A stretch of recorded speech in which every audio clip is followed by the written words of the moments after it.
आज मी तुम्हाला सर्वांना सांगू इच्छितो, तुम्हाला जे हे बॅनर दिसत आहे इथं चिपकवलेलं, याच्यामध्ये देवेंद्र फडणवीस आणि मदन भाऊ येरावार हे पण दिसत आहे. भारतीय जनता पार्टी यवतमाळ 2019 5 ऑगस्टचं हे बॅनर आहे.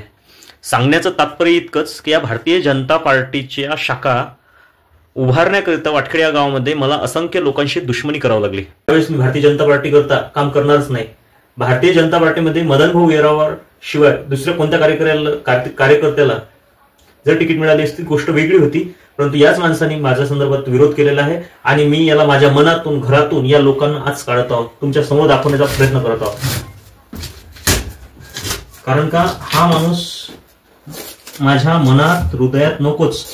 आणि जेव्हा खरे कार्यकर्ते हे निघून जातात, ज्यांनी अस्तित्व निर्माण केलं, ज्यांनी संघटना किंवा पक्ष वाढवला, अशा कार्यकर्त्यांसोबत राजकारण हे लोक करतात.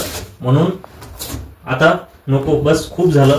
चमचेगिरी, हिंदुत्व, मुसलमानाच्या नावावर भरपूर आपण चमचेगिरी केली, पण आता नाही. नमस्कार मित्रांनो, सर्वांना जय श्रीकृष्ण. गेल्या लोकसभा या मतदानावरती आपण गवळी समाजाच्या वतीने संघटनेच्या माध्यमातून, संगम बहुउद्देशीय गवळी समाज संघटनेच्या माध्यमातून बहिष्कार घातला होता. जनसामान्यांचे प्रश्न मार्गी लागावे, तसेच गवळी समाज हा प्रकाश झोतामध्ये येण्याकरिता, व समाज हा मागासलेला असून त्याला कुठल्याही प्रकारची विकास कामे होत नव्हते. परंतु काही समाजातील कंटक यांनी त्याला गालबोट लावण्याचा प्रयत्न केला व त्याचं नेतृत्व संगम बहुउद्देशीयला मिळाल्यानंतर, कारण ते आंदोलन संगम बहुउद्देशीयचं होतं, त्याला गालबोट लावण्याचं काम किंवा संघटनेला खतम करण्याचं काम समाजातीलच काही तथाकथित लोकांनी हे घडवून आणलं एकटीने.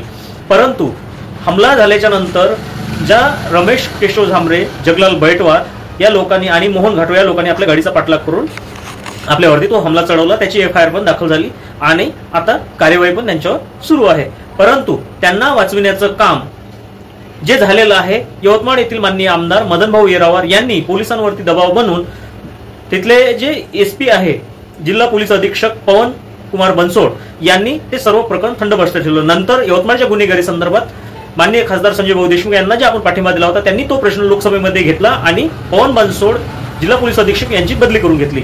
परंतु ज्या भारतीय जनता पार्टी करता आपण इतका मोठा धावपळ केली, इतके मोठे प्रयत्न केले का त्या वाटखेड इथे 2015-16 आपण भारतीय जनता पार्टीची शाखा निर्माण केली व तिथे लोकांच्या वतीने आपल्याला विरोध पण झाला व आज आपली तिथे विरोध पण आहे.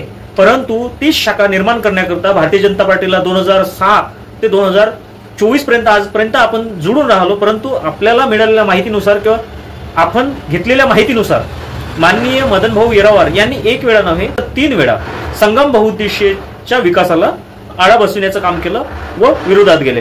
तर त्यानंतर हे मला इतका मोठा खंत वाटला का ज्या भारतीय जनता पार्टीला मी तब्बल 14 वर्ष दिले, त्याच भारतीय जनता पार्टीने संघटनेला विरोध करण्याचं काम माननीय आमदार जे भारतीय जनता पार्टीचे आहे मदन भाऊ येरावार यांनी विरोध केला.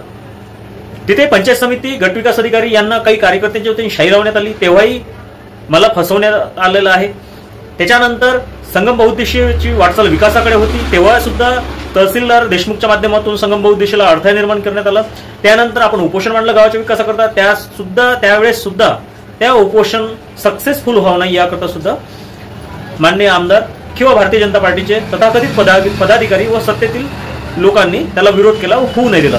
त्यानंतर वडबोरी गवळी समाजातून टाकलेला बहिष्कार, त्यानंतर मिळालेला तो पाठिंबा संजय देशमुख आणि खासदार यांना आणि संपवण्याचं काम हे या लोकांनी केलेलं आहे. म्हणून ज्या माणसाचे फोटो माझ्या घरामध्ये होते तो माणूस आजपर्यंत माझ्या मनात होता, परंतु आजपासून तो माणूस मनात नाही आहे. मी भारतीय जनता पार्टीचा राजीनामा दिला नाही, परंतु भारतीय जनता पार्टी करता संगम बहुउद्देशीय हे कुठल्याही प्रकारचं काम इथून करणार नाही. मी सुद्धा संगम बहुउद्देशीयच्या वतीने भारतीय जनता पार्टीचं काम करणार नाही व मी सुद्धा भारतीय जनता पार्टीचं भलाई, जरी मी वाटखेडीतील बूथ प्रमुख असेल विधानसभा, तरी मी भारतीय जनता पार्टी करता काम करणार नाही हे स्पष्ट सांगतो. आणि आजपासून जो आमदार माझ्या घरात होता त्या आमदाराचे मला माझ्या घरात तर नको, मनातही नको, म्हणून आजपासून त्या व्यक्तीची जागा मी माझ्या मनातून काढून टाकलेली आहे. सर्वांना जय श्रीकृष्ण आणि नमस्कार.